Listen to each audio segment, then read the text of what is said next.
Hi, welcome to the series about our ServiceNow app that allows a bidirectional integration of ServiceNow and SAP Solution Manager. This is part 1, where I will show you how to forward Solution Manager tickets to ServiceNow. So let's jump into an ECC6 system with the user of Peter Williams and execute a standard transaction called the VA05N. So this is a list of sales orders. I want to get the data for sales organization 3000. So I press execute. But now I get an error message that there are no documents found.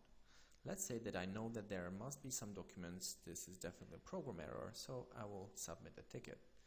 In order to do so, I choose the help menu and press the create support message menu item. This is the standard way of creating a solution manager incident. Now the program asks for a confirmation to take a screenshot.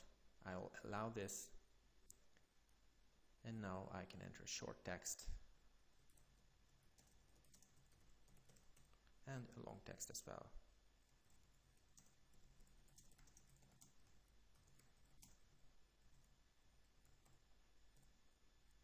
Once I press the send button, the ticket is created in Solution Manager. Here we have the number.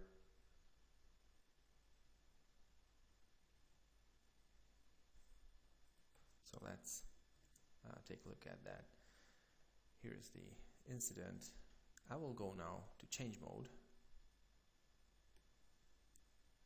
and enter myself as the business partner for the processor of the ticket.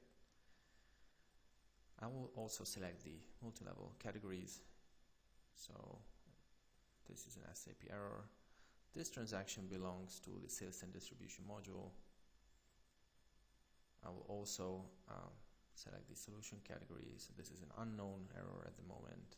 I'll set the impact, medium, urgency, medium, priority as well.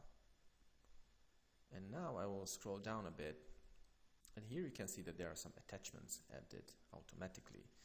So these are added by our SAP add-on, which is not in the scope of this video, but I'd like to highlight this one. This is the output of transaction SU53, which is the standard SAP authorization report. And based on the file name, I can already see that this, and based on the file name, I see that there were some failed authorization checks. So that's why I enter an additional description here.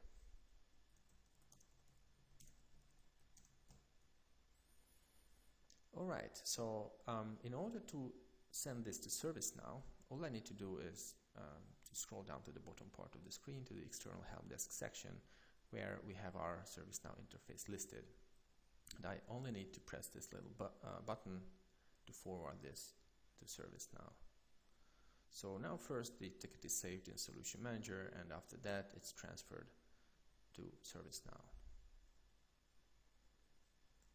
Okay, I got the success message, and also if I scroll down to the bottom, I can see the ticket number in ServiceNow and the interface status, which is currently in external processing. So let's check out what we have in ServiceNow. Naturally, here's the incident. Let's click on it and go through all the fields. First of all, the caller is set to the affected SAP end user.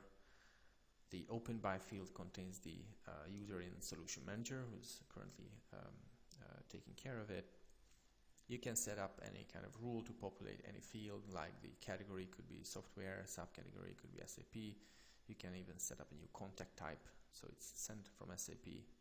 The company and location are populated based on the caller, and the configuration item and the business service are dependent on the SAP system from which the SAP user submits the incident. Naturally, we have a mapping between the impact and the urgency values of the Solution Manager ticket and the ServiceNow ticket. Here we have all the user input, and the assignment group is also populated automatically. That's based on the application component, the module to which the affected transaction belongs. And that's something that you can find here in the Solution Manager tab, right here. So this transaction belongs to the sales and distribution module, so that's why it ended up in the sales and distribution group automatically. You can find further details here, like the incident number in Solution Manager, the affected system, client, system type. There's some technical details as well. and other information like the original impact, urgency, the process type, solution category, the relevant business partners, and the multi-level category as well. Let me scroll a bit further down where we have an SAP Technical Details tab. If I click on this record, then I can find every detail about the SAP user, the system, the client, and so on. So for instance, here we have the SAP client that was used. All the user details are included here. Information on the SAP database, the host, application server, the currently running program. Here we have the transaction code, program name, screen number, and so on. So basically you get a complete information package, which is very useful because the service desk teams can immediately take action and they don't have to spend time on gathering all these details. Okay, so let me jump back to Solution Manager. So let's say that I got the information that this works fine for other users. So I will enter another description.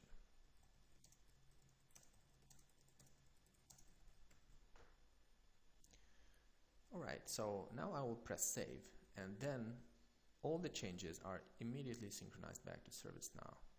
So if I go to the notes section, you can see that here we have the additional description. This works fine for other users. This really looks like an authorization issue. Excellent. So now the ServiceNow team can take action, but that's something that I will show you in part 2 of this video series.